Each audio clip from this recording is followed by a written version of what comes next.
I saw a recent stat that 51% of businesses do annual goal setting, which is not enough, right? We should all be setting annual goals, but 51%, half, are doing annual goal setting. Only 6% of businesses revisit those goals on a quarterly basis and then figure out, hey, do we need to adjust our goals? Is what we're doing working? Are we getting close? Because if you don't do that, you are not going to hit your goals. Oh, and then the best part of this, of course, is if you do revisit on a quarterly basis, it increases your productivity, your results 300%.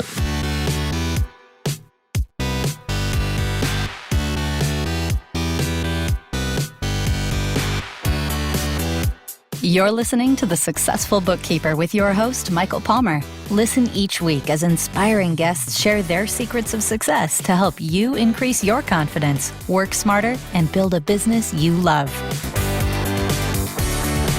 This episode of The Successful Bookkeeper is brought to you by PureBookkeeping.com, the proven system to grow your bookkeeping business.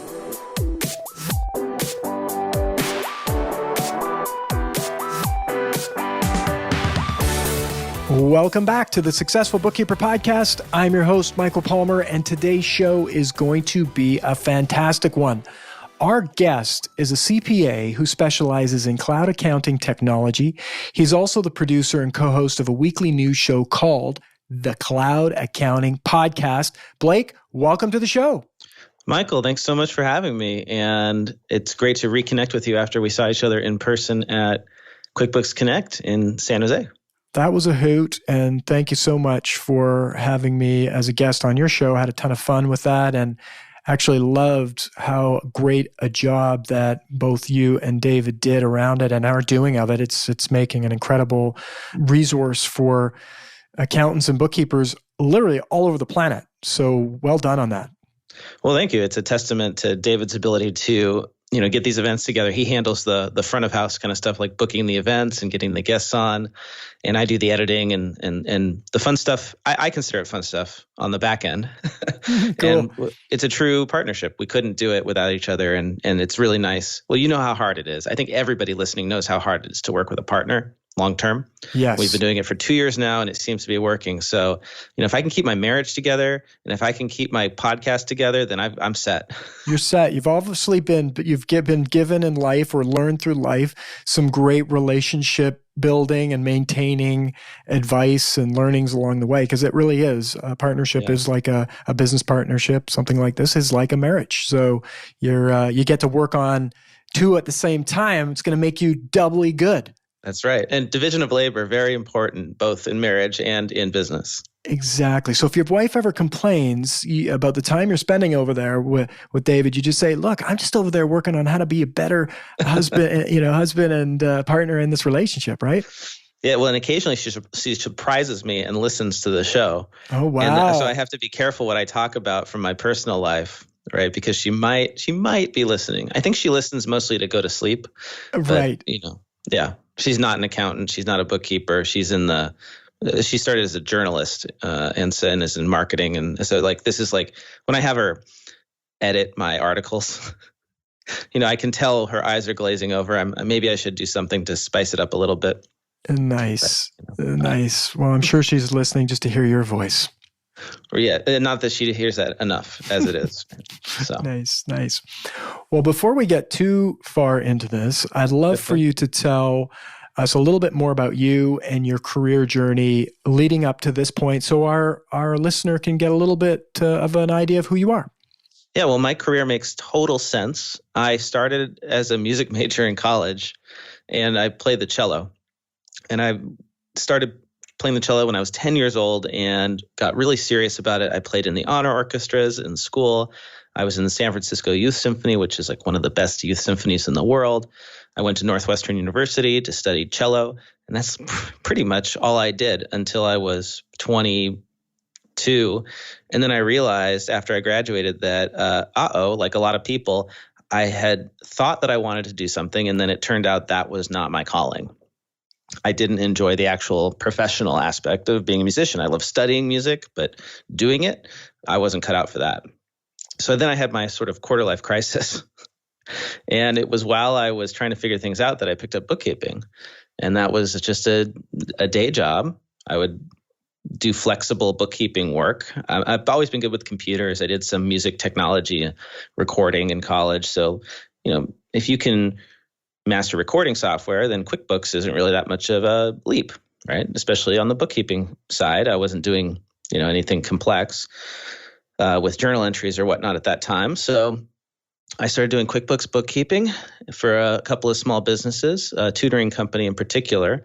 And I figured out a way to automate this totally paper-based process of paying the tutors. We had this very complex way of different rates for different tutors and different families.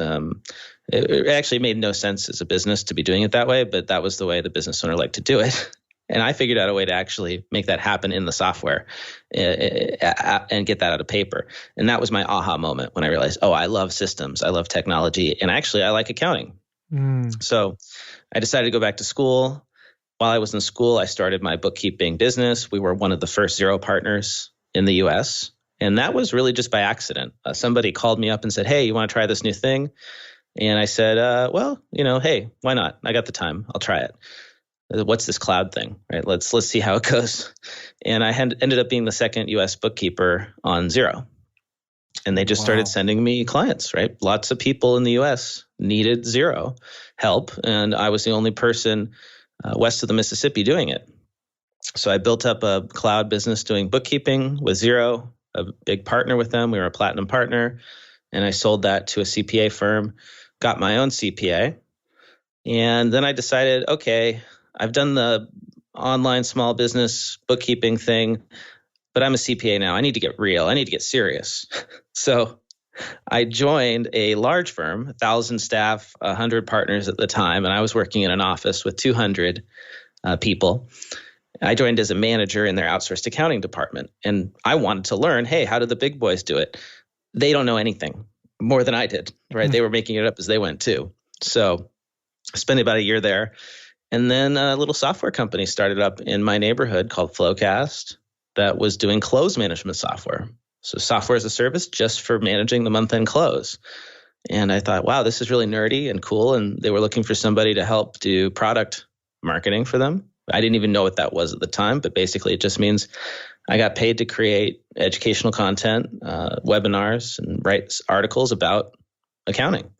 I said, I love doing this. And so they recruited me into that world. And so now I'm in the software world, I guess. I'm still a CPA. I still have a client or two on the side. And I'm now at a company called Giraffe, where I manage the marketing for them, create the educational CPE stuff. And we're all about financial forecasting. So creating plans and budgets and then linking those up to reports and dashboards, automating the output side for CPA firms, what they're doing. And that always appealed to me because, we get really good at like automating the inputs on the bookkeeping side, but the reporting is still kind of a mess at a lot of firms. So I'm enjoying trying to solve that problem. Fantastic. What a journey. I'm getting better at telling it, I think, but it's still kind of a long story. It makes total sense. And I'm really curious what were some of the key setbacks along the way and how you overcame them? Well, failing at music, or at least feeling at the time like I failed at music, was hard, but it was really good, actually, because I'd always been really successful up to that point in everything I did pretty much.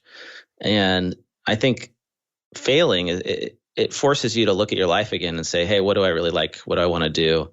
And also makes you more humble. So when I did get into accounting, I didn't have this attitude that I knew everything. And I still kind of keep that attitude with me. And I think that helps with the podcast, and that I joke that I get to exploit my ignorance on our show because I get to ask all the questions. And I don't have to feel like I don't know what I'm talking about or that it's a bad thing, right? I think it's actually good to embrace that and not be afraid to ask, quote, stupid questions, unquote, because there are really no stupid questions. And half the time when you're in a room, or more, actually all the time, when you have that question, probably there's more people that do too. So, that was a setback. And then, just taking the chances, like just being open to things, right? And not having an idea of what your career is going to be, I think is really important. I got lucky in that regard. And I think that business changes so fast now. You have to just be open to whatever's coming, because you can't possibly sit there and think 10 years into the future and know what you're going to be doing, especially if you're a student now. If you have a business now, who knows what things are going to be like in 10 years? Because when I started, I was doing 80% data entry. I was keying in transactions. And that kind of appealed to me. I would take the paper bank statement, I would put that next to my computer, and I would key in the transactions, and then I would manually reconcile everything. And I would do that while I listened to my favorite music or I watched TV. And it was kind of mindless and fun in that way. And within 5 years, I'd figured out how to automate almost all of that, right? And do no data entry as a bookkeeper. So if that's how much bookkeeping has changed in 5 or 10 years, then, what's going to happen in accounting and finance? So much is going to happen in the next 10, 20 years. So we have to be open to that change. Absolutely. Well said. Well said. It is kind of crazy, actually, looking back on it. And I forgot to mention this. This is a fun thing. But let's see. It's 2020. I think back in 2008, I was working at a Starbucks. Wow. Yeah. So it's only been 12 years.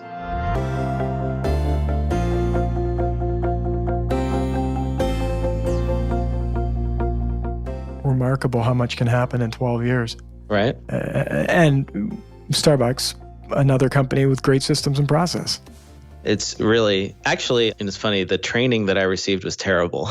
Really? Yeah, it was really bad. But I don't know if that was just my individual manager or if that's like a problem that they have. But it'd be interesting. I mean, I've never worked for Starbucks, but I've read the book years ago by the founder, and that was their thing, right? As systems process. I think a lot has changed in that company over the years, right? It was a really, your employees were owners and all that jazz. But I go through moments where I think, are they training these people how to make this coffee? Because it does have its moments where I love Starbucks, but sometimes I have a coffee and it's like, this does not taste like what I had last week. Exactly. Yeah. It was dependent a lot at the time on the individuals, but now they have the new machines that are much more automated. Yeah. So I think how do they mess that up? Yeah, it's pretty. Is it the machine hard. Then? The machine needs maintenance? Is that? Well, the problem it used to be is so the way to get it exactly the way you want it is online ordering on the app, because they print it out and slap it on the cup. Got it. Under the old method, you had two areas where things could go wrong, right? There were two failure points. First, when you make the order, the person at the register has to write on the cup what you want, and there's a shorthand for it. So they have to know the shorthand for everything. And not every barista was trained. We didn't all have the same terminology all the time. So then I, making the drink, would look at the cup and then try to interpret those symbols to know what you wanted. And, I might misinterpret, or I might just be overloaded and like miss something. But now with the printouts, like it's impossible to screw up. So that's interesting. Now, this is kind of an overlay meta conversation, I guess, with systems, the bookkeeping industry, accounting industry, and automation. So here you have a machine that's come along to replace a barista. And yet when I order a flat white, I don't take it very complicated. It's a flat white, tall, whole milk. And no sugar, nothing, none of it. So I get one of those. There are baristas. They take it from the machine. They do something to it that makes it like the flat whites I have in Australia that are like unbelievable. And then there's some baristas that hand me the flat white that I think this is dishwater. So even though there's automation, there's still a human element that brings, there's something the machine can't do yet that is essential to putting out that gold. Yes, and actually, you hit on it exactly. This is the hardest thing to do, is the way that you foam the milk is something they can't figure out how to get a machine to do. You have to it's almost like a feel and a visual at the same time, and you can hear it. So when you hear the milk steaming, there's a certain, I think maybe as a musician this helped, is a pitch kind of that you want to go for. And that lets you know that it's foaming the milk but not burning it. And boom. Yeah, and the flat whites I think are the most difficult because they are the most like rich foam, right? It's like creaminess. Velvet. Yes. Yeah. And so it takes a lot of skill to be able to make one right. And if you don't, that was the one thing that I did get trained on very well, was how to do the foam. And it wasn't by my manager. It was just, there was another barista who'd been there forever who was like, no, you're doing it wrong. Let me show you. And then once I had it, I had it. You know, it's like a musical thing, right? You have to see it. You can't learn it from a computer, or a course, right? You can't watch a video and know how to do it. You have to actually like learn it from a person. It's pretty. A very interesting melding of all of these ideas: the music, systems, the technology, the art, very relative to what's going on in the industry and what needs to happen for businesses. And I'm guessing that you'd make a damn good flat white. Well, I've never made one before. They didn't have them about 12 years ago at Starbucks, but I hope I could. Well, the next time that I see you at one of these events, we're going to walk to a Starbucks. We're going to try and get you behind the barista bar, and we're going to show them how to make an awesome flat white. Awesome. I love it. Beautiful. You know, I'd love to hear a little bit, drill into the story of your cloud-sourced accounting business, which you ended up selling. Tell that story, is how that business, you came to sell it. So I had a partner who was a classmate of mine from university, and she was in Chicago, and she also happened to get into accounting. And we didn't coordinate this or anything. We reconnected on Facebook, and we said, let's work together. She actually is part of the reason I'm married to my wife. She's friends with my wife. So we had that relationship, right? We knew each other in that really well. And so we started the business, and we said, we're going to be a completely cloud-based accounting practice, and we're going to try and disrupt what the CPA firms are doing, because they were doing really bad bookkeeping and they were charging a lot of money for it. And now you see a ton of these companies, and they're big. They're VC funded. You see Bench, you see Indeniro, and you see, there's so many of them. Can't remember them all. But, we were just a small kind of version of that. That was the idea. So I think the partnership was the really important part, was the software partnerships, and really partnering with Xero and some other add-ons, Bill.com here in the US. And that was like really key to our growth, so that we didn't have to spend a lot of money ourselves on marketing, and they would do it for us. And I still think that's a good strategy. So we just kind of grew from that. We didn't spend a lot on advertising, and we were able to get to 200 clients in 3 years. And then it was probably not as much for our client base as for our talent, that a firm called HPC came along, and they were also doing the cloud Xero-based bookkeeping thing, and they wanted to get in more on the action and get people. And so they merged us in. So, wow. It's about, I think really anyone could do that. And I've talked to many bookkeepers who have done this now, where, you just build up a scalable business that isn't too complicated. And I think the key is the workflows, right? We had really good documentation of our onboarding procedures. We had really good documentation and standardized processes around the month-end close. And a lot of firms, CPA firms, just don't understand how to do that. And so we were acquired for our people and our process. Not necessarily the clients. The idea was, to keep the top clients, take that process and people and apply them to the other clients of the CPA firm. And it ended up working out really well. Like they got a lot of value out of it. So that's something that I think bookkeepers can bring to CPA firms, at least here in the US. And I know this, having studied to be a CPA now, there's hardly anything about workflow or business management, actually managing a practice, that you learn as an accountant. Everything you learn is technical, and in accounting and tax and audit. And actually running a business is something that most CPAs don't do very well. But I think a lot of bookkeepers actually have to figure that out, because the margins are so low on bookkeeping relative to CPA firm work, that you have to be efficient. I mean, the margins are good, don't get me wrong, but they're, CPA firms are like, it's like law firms. They have ridiculous margins in many cases. So they can be really inefficient, I suppose.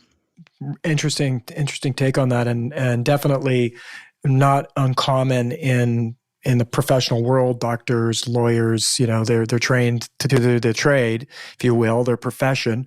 Business comes secondary, and they often have a situation where you can run a very inefficient business and still do well.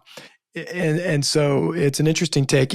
Recently had a conversation with another bookkeeping business owner that he actually built a $8 million business in a different industry and now is building a sizable bookkeeping business. And he was really curious about business evaluation because he's actually in an acquisition mode. He wants to go out and buy it's very niche industry, but he wants to evaluate. I'm curious what you learned around in that sales process around evaluation of what's a business worth, how do you evaluate it, what people are looking at. You've already sort of kind of hit the big ones, right? It's system driven and your people. But were there other things or other learnings that you got out of that experience?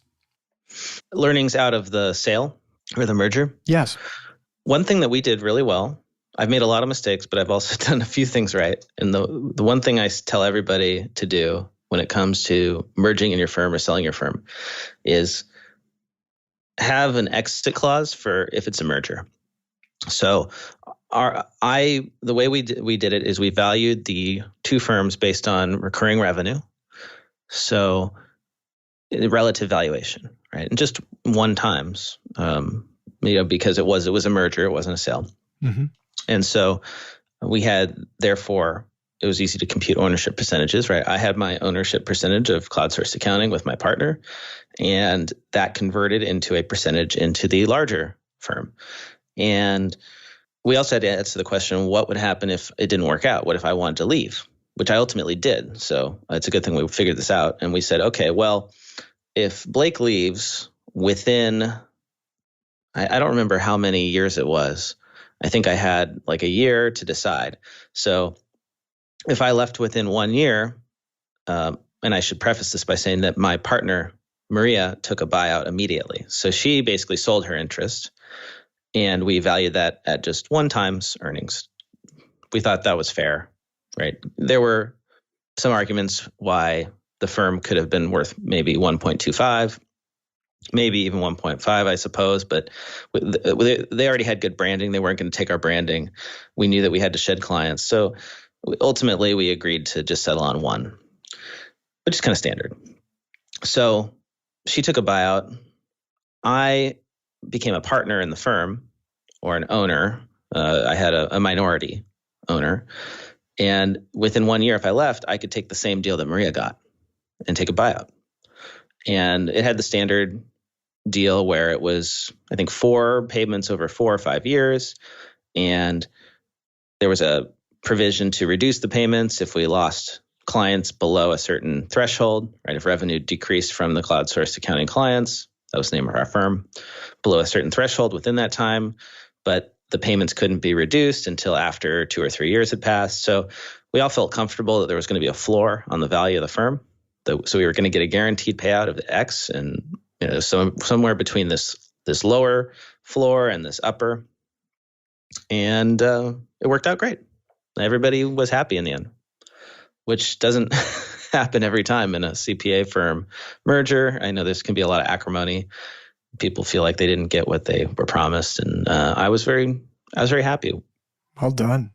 Well done. And what led you to having that foresight of having this structured this way for you? I think we had an advisor at the time who, said, "Hey, plan like it's going to go well, but what if it doesn't?" Great advice. Yeah. So basically, it was kind of like a prenup, right? We go back to talking about marriage, right? We had this exit clause, and the way we designed it was such that if I stayed or if I went, Bruce, who acquired my firm, was going to be okay with both options. And we set it up that way from the beginning so that no matter what happened, it would work out and we would both feel like it was fair. And I don't think it's bad to talk about what happens if things change. Right? It's really good to talk about if things don't work out and everybody be comfortable with that.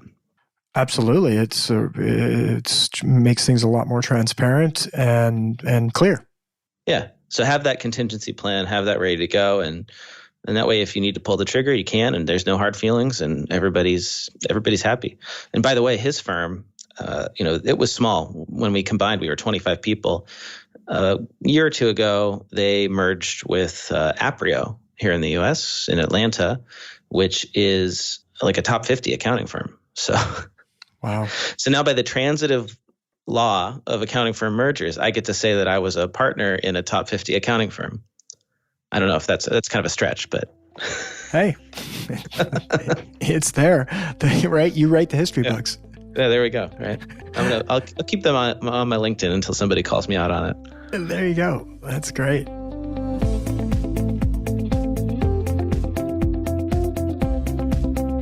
Now, you were one of the very first Xero bookkeeping partners in the United States and really led the way in leveraging cloud accounting and online project collaboration. You're a pioneer. You obviously have a passion around this, but you were ahead of your time. And I'm curious to know what you're doing now that's ahead of your time right now. Well, so I mentioned earlier that I'm now at a company called Jirav. Sounds like giraffe. It's spelled JIRAV. And we're all about reporting and dashboarding, but the part I like the most is planning. So building financial models to project into the future for clients, I think that's a big possible opportunity for accountants and even bookkeepers to do for their clients. When I was at the big firm that I joined after selling mine, we had two divisions. We had the outsourced accounting group that I was a manager in, and we had the CFO advisory team. And it was kind of divided in that traditional accounting finance department way, where we as the accountants and the outsourced accounting team, we did everything up to the controller level. We would close the books. We would maybe do some flex analysis, right, add explanations for variances from month to month, put the books together, talk about the historical stuff. And the CFOs were the ones who got to do the fun forward-looking stuff, right? Create the plans and the forecasts and the models. And I never got to do any of that. So I really wanted to. And those guys made a lot of money. I knew they did because I saw their billing rates. And they seemed to get to do that was the stuff the clients really liked and enjoyed doing. And my job was just to do the stuff that made that possible. So I've always wanted to move up to that level and move up to that value chain, but I never knew really how. To bring this back to, the world of bookkeeping and accounting, right? Outsourced bookkeeping and accounting, we hear all the time that, bookkeepers, accountants need to move to advisory. Well, what does that mean? What is that exactly? Is it sitting down and having a meeting with your clients? Okay, great. We've made time to do that. But then what do we talk about? What do we actually do with them? And I don't think a ton is talked about as to how. What do we do? And so I've always been looking for, solutions or strategies for that how. And I think that financial modeling and forecasting, cash flow forecasting, comparing budget versus actual, doing that every month is the way to do advisory, or it's a really, really good starting point. So that's why I joined Jirav. That's one of the things, that's basically the core of what we offer, is a system for standardizing that whole process and doing it with financial and non-financial information, like been building out a model that, I could go on and on about financial modeling, but, I could give you an example if maybe that would be helpful. I love an example. Okay. So a lot of forecasting solutions out there and just basic models, right? If you do it in Excel, it's kind of the same thing. Let's say we're building out a 2020 model.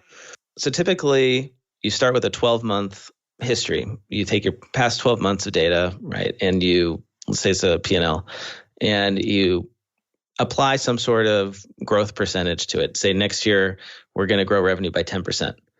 But how do you really know you're going to grow revenue by 10%? Like, what do you actually have to do to get to that point? And that is where traditional forecasting fails, because we don't go beyond just the number, and revenue is actually an output, right? Revenue is the result of many different business activities. So if we want to create a real model, a driver-based model, we have to go to the business activities. So that could mean acquiring new clients. And maybe we have an organic growth rate, and maybe we have advertising and we decide we're going to put money into advertising next year, and that's going to drive a certain amount of visits to our website. And we know that if we get X number of visits to our website, we're going to get some leads. And if we get these leads, we're going to get a certain percentage to become customers. Now we're actually getting down into the meat of it, right? We're actually building out a model there. So I could say, all right, I'm going to spend $5,000 per month on advertising. And then I know that's going to get me 500 visits to my website. I know for every 500 visits, I'll get 50 people filling out my contact form, and of those 55 will become customers. And I know that my average customer, I charge $1,000 a month. So that's how I'm going to get $5,000 of revenue per month to pay for my advertising. You can actually build that out into like an Excel model, but it's really hard to do that. So we built software that lets you do that in our app. You can actually create non-financial metrics such as website visits and leads and customers, and relate that all to both financial and non-financial numbers. Very cool. Yeah. Oh, and then, by the way, you have to hire people to service those customers, right? So how do you build out your staffing plan? Well, you could just say, all right, we're going to hire this person this month, this person this month. But what if your plan changes? Then your hiring plan has to change. You have to go manually update that. You could do something in a driver-based model, like for every X dollars of revenue, we need to hire a new bookkeeper. And that way, when you get to 10,000 more in revenue, you hire a new bookkeeper. And if your revenue plan changes, if you decide to increase advertising spend and now you've got more customers coming in, then now your staffing plan is going to update, and you know you need to hire people sooner. So like it can get really intricate and complicated, and that's where having that driver-based planning is really important. And if you can do that for clients, it really blows their minds. Because then, yeah, it's really, really cool. It's remarkable, and it's extremely valuable. It's extremely underutilized, and it's extremely difficult without. And it's why it's underutilized is it's difficult, just like you've said, right?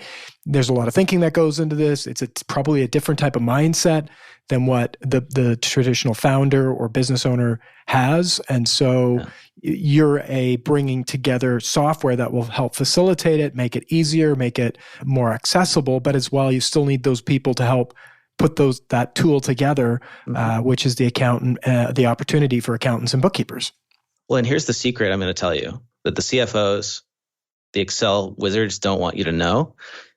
The actual driver-based modeling, figuring out what is related in that business to drive revenue and staffing and operating expenses is not that complicated.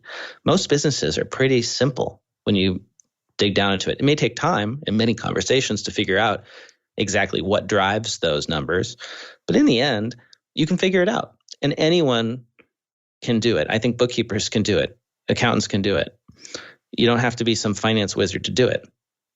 The reason, though, that only those Excel wizards and CFOs do this stuff is because the hard part is the Excel, is knowing what formulas and how to build out a model. It takes a lot of practice and is really hard. Essentially, they're programmers, right? They're just programming Microsoft Excel. Well, what if you could take away the hard part, which is the Excel formulas and programming? You build that into some sort of app.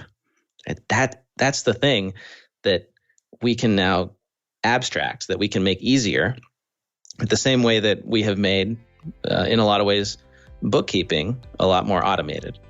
Now you don't have to build all those formulas, and I think it's going to put that sort of work within reach of pretty much everybody.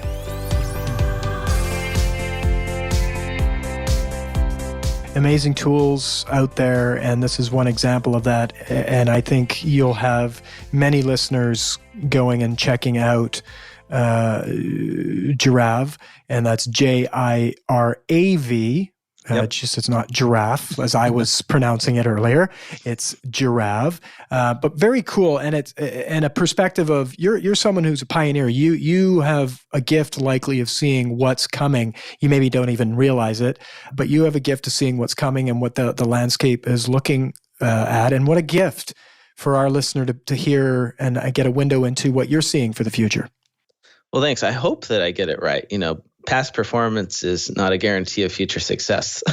But I think I'm onto something here. I think so. And if we go back to some of the other things you've said, it's like, you might not be getting it right, but there's going to be some great learnings for everyone involved by looking at this. It has to be the future. I mean, who wouldn't want to have a better, clearer picture of what is going to happen in the future?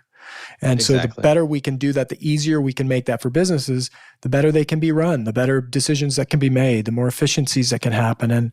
And so it's a long time coming in the industry. And to put some numbers around this, because I know we all love stats. I do anyway.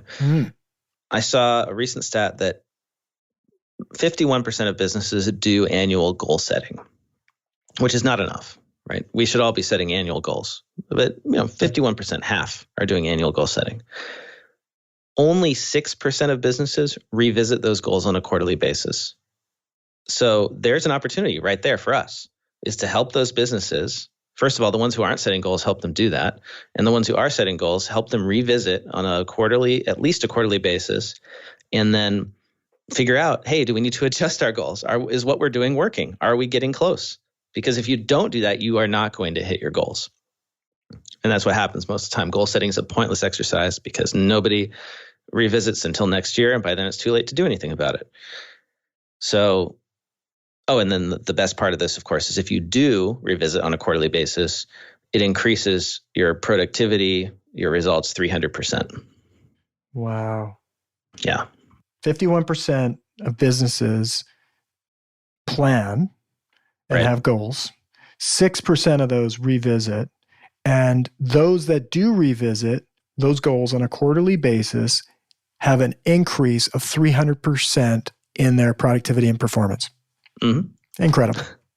And so I think too, when we think about why they're not goal setting, it's because they don't have access to tools like what you're building over at Giraffe, right? It's often, I'm going to make this goal and let's do 10 times. Okay.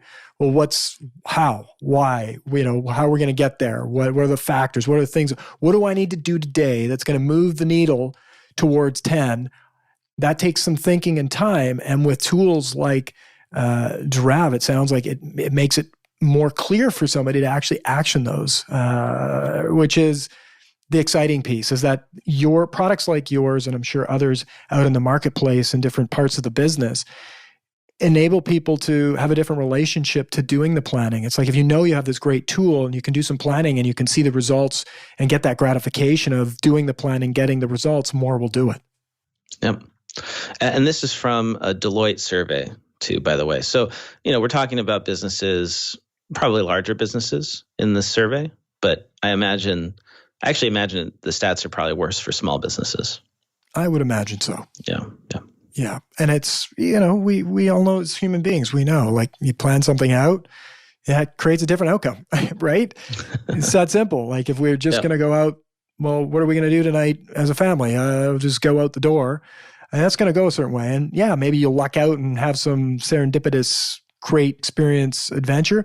But if you plan out what's going to happen, the outcomes and what we want to achieve out of it, guess what? It typically goes that way.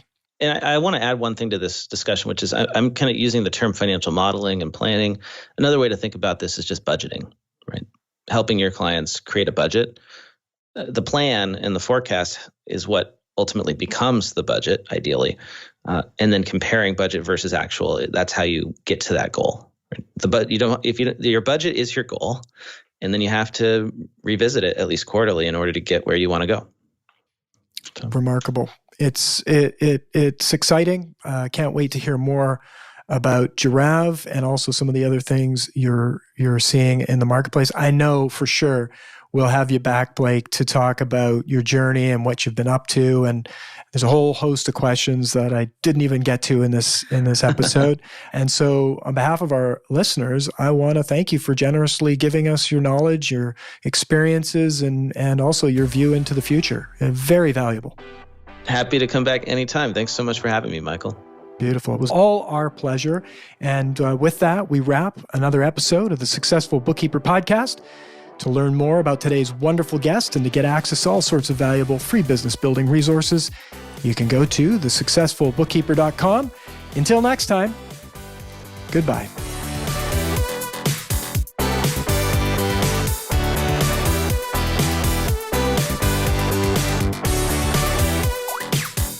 You've been listening to The Successful Bookkeeper with Michael Palmer. For more information and to download the resources mentioned in this episode, please visit us at thesuccessfulbookkeeper.com. Thank you for listening.